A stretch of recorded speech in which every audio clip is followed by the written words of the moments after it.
some slightly inclement weather. Anyway, the Crow Folk is out. Thank you to everyone who's bought a copy and has read it and has said nice things and who came to the launch party. It's your book now, so thank you so much. Available in ebook, paperback and audio, which I suspect is probably the best way to enjoy the book. It's read by the wonderful Candida Gubbins, and we're going to listen to an exclusive clip of it right now. It's kind of from in the middle of the book. They've all just seen the Crow Folk and don't quite agree on what they've just seen. And I'd like to remind you, the book is set in the summer, in an English summer, not like this. So do please enjoy!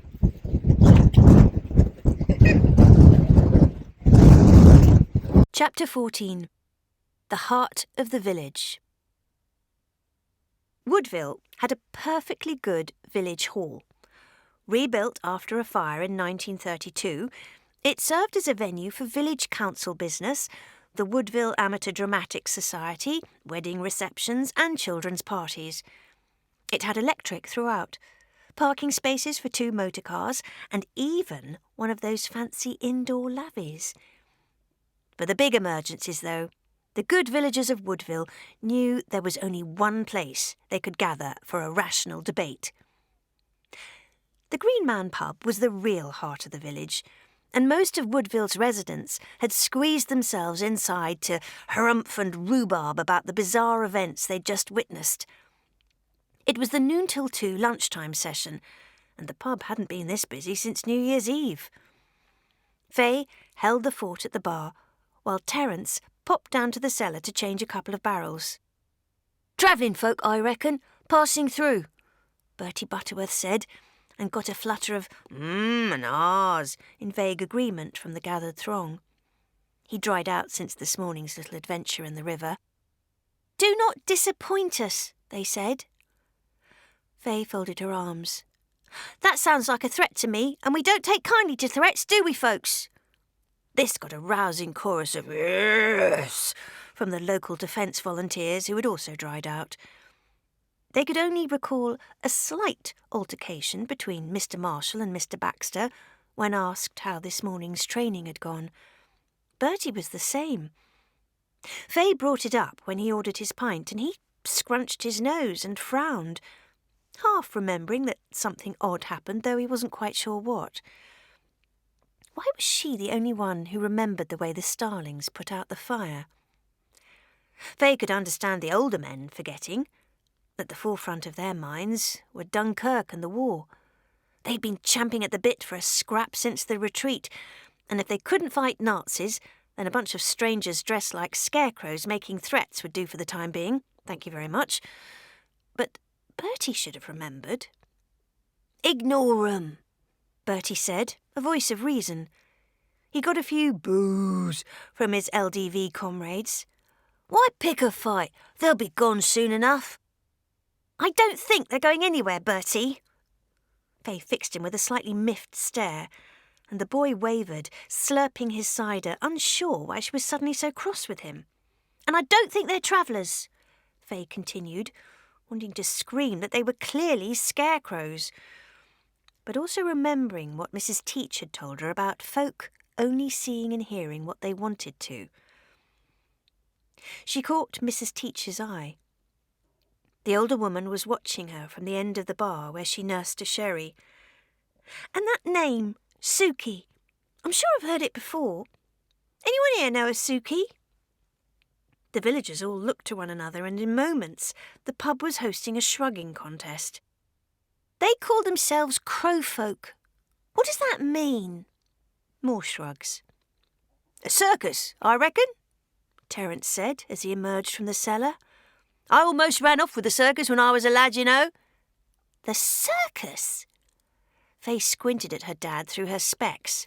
"Since when?" "Oh, they came here when I was a little older than you. Had a bit of a fling with a woman who could put her ankles right behind her ears. Dad!" There was a splutter as Bertie choked on his cider, followed by a raucous jeer from the men in the bar. Mrs. Teach, who'd been uncharacteristically silent since the departure of the Crow Folk, raised an appreciative eyebrow and sipped at her sherry. Fay raised her voice. "Can we get back to the subject? A marauding band of scarecrows just demanded we hand over poor Mr. Craddock." "Gypsy folk, Fay," Terence said with a stern voice. "It ain't nice to call 'em scarecrows." "Poor Mr. Craddock!" Mrs. Teach spluttered, breaking her silence. "Let me tell you, young lady, he's not poor, and he doesn't deserve our sympathy. He is a brute, a cruel brute. He's a proper scoundrel, and there isn't a person here who's not had an unpleasant altercation with the man." "That's right," Miss Burgess said. "When my Matilda was sick, he said I should wring her neck and be done with her." "Bloody hell," Terence said as the rest of the pub gasped along in disgust. "Hang on, who's Matilda?" "One of my chickens." "He kicked my Mr. Tinkles," Miss Gordon cried. "Called him a flea-bitten moggy." This got some murmurs of sympathy, though there were few in attendance who hadn't been gifted something short, brown and smelly by Miss Gordon's cat.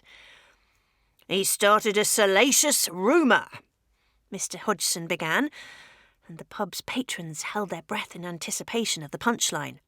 "About my knees." "He let the tyres down on my brand-new Austin hearse," Mr. Loaf, the usually jolly funeral director, declared. "Said it was in his way. So quite what he hoped to achieve by making sure it couldn't move, I don't know. Delayed old Mr. Gregg's funeral by an hour. Most distressing." "I once saw him tip over Kenny Finch's milk cart in an argument about clotted cream," Mr. Payne said, idly sucking on a humbug. "Two miserable sods at each other. Hate to say it, but that was quite enjoyable to observe, actually."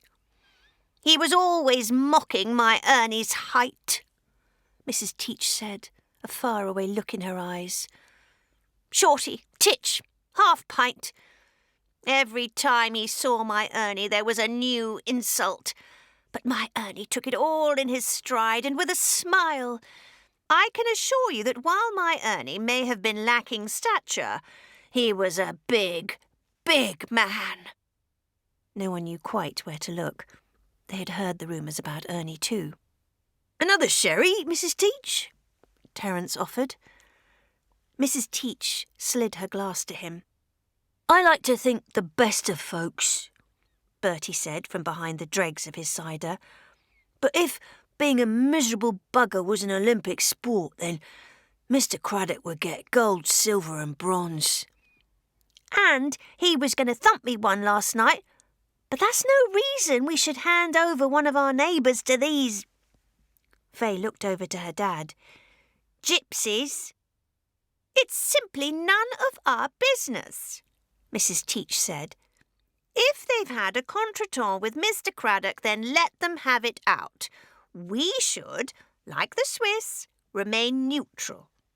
Like that Mr. Hitler had a contretemps with Poland and France, like that."